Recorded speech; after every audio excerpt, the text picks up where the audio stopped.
몰입. 최고의 나를 만나다. 황농문.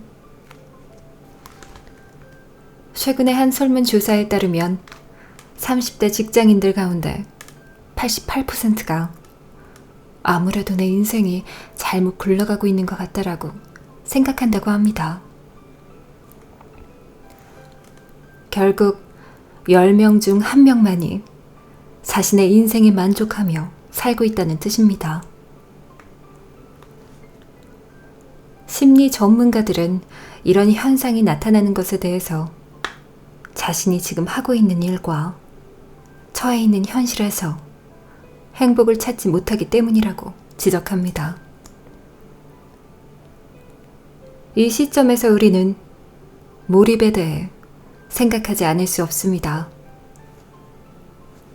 왜냐하면 몰입은 내가 해야 하는 일과 내가 즐기는 놀이를 하나로 이어주기 때문입니다. 그것이 바로 몰입의 탁월함일 것입니다. 그 몰입적 사고를 통해 얻게 되는 창조적인 삶, 행복하고 의미 있는 아름다운 삶에 대해 이야기해 보겠습니다. 행복한 삶을 여는 열쇠. 인문학에서의 3가지 중요한 질문이 있습니다. 첫 번째는 나는 누구인가이며, 두 번째는 어떻게 살 것인가, 그리고 세 번째는 어떻게 죽을 것인가입니다. 사실 나는 누구인가와 어떻게 죽을 것인가라는 질문은 결국 어떻게 살 것인가에 대한 답을 얻기 위한 것이 아닐까 합니다.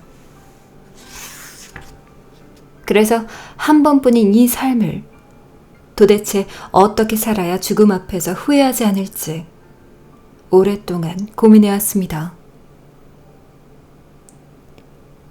이 물음에 대한 답을 찾으려면 먼저 후회가 무엇을 의미하는지부터 이해해야 합니다. 후회는 내가 무엇을 하면서 사느냐의 문제가 아니라 어떻게 하면서 사느냐의 문제입니다. 다시 말해 직업이 무엇이건 상관없이 내게 주어진 일을 어떻게 하면서 살아가느냐 하는 것입니다.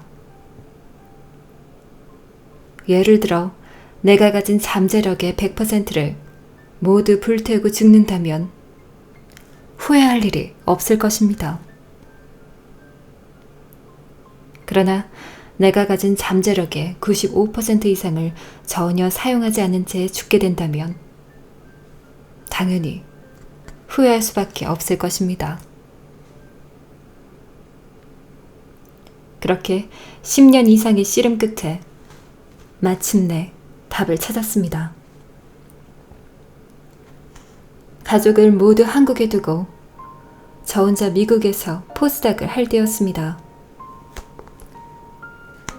당시 연구원이었던 저는 두뇌를 많이 써야 하는 입장이었습니다. 그런데 어느 날 문득 머리는 안 쓰고 자꾸만 몸을 쓰며 살고 있는 제 자신을 발견했습니다. 계속해서 그렇게 살다가는 내가 가진 잠재력을 제대로 발휘하지 못한 채 살게 될 테고, 그러면 나중에 후회할 게 뻔하다 싶었습니다. 그래서 이제부터라도 두뇌를 풀가동하자고 다짐했습니다. 길을 걸으면서도 생각하고, 운전을 하면서도 생각하고, 엘리베이터 안에서도 생각하고, 샤워를 하면서도 생각하고,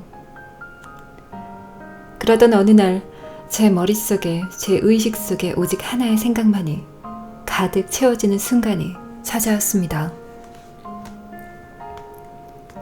바로 몰입의 상태를 경험하게 된 것입니다.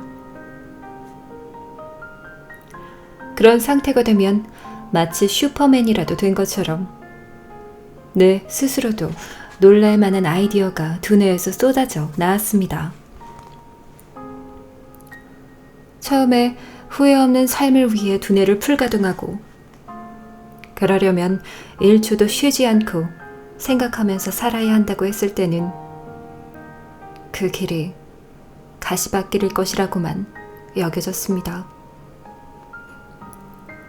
그러나 막상 몰입의 순간을 경험하자 천국이 따로 없는 듯 했습니다. 이제껏 헛살았다는 생각이 들면서 하루를 살아도 이렇게 살다 죽으면 정녕 후회하지 않으리라는 생각이 들었습니다. 젊은 친구들 중에 공부도 하기 싫고 직업이 자기 적성에도 안 맞는다고 이야기하는 경우가 종종 있습니다. 그럴 때면 저는 적어도 한 달이라도 자신이 하고 있는 공부 혹은 일에 목숨을 걸어보라고 이야기합니다. 그렇게 했는데도 싫다면 그것은 어쩔 수 없는 일입니다. 그땐 당연히 그만두어야죠. 하지만 실제로 제 말대로 해본 친구들은 결국 자신의 일이나 공부에서 즐거움을 찾게 됩니다. 몰입을 통해 즐거움을 얻다 보면 마치 행복을 정복한 것 같은 느낌이 듭니다. 피터판의 작가 제임스 매튜 베리는 행복의 비밀을 이렇게 말합니다. 내가 좋아하는 일을 하는 것이 아니라 내가 하는 일을 좋아하는 것이다. 내가 좋아하는 일을 하면서 행복을 추구하면 누릴 수 있는 행복의 양이 적습니다. 또 무리하게 추구하다 보면 인생이 꼬이기도 하죠. 하지만 내가 하는 일, 내가 해야 하는 일을 좋아함으로써 행복을 추구하면 누릴 수 있는 행복의 양이 무한대가 됩니다. 그러기 위해서 바로 몰입이 필요합니다.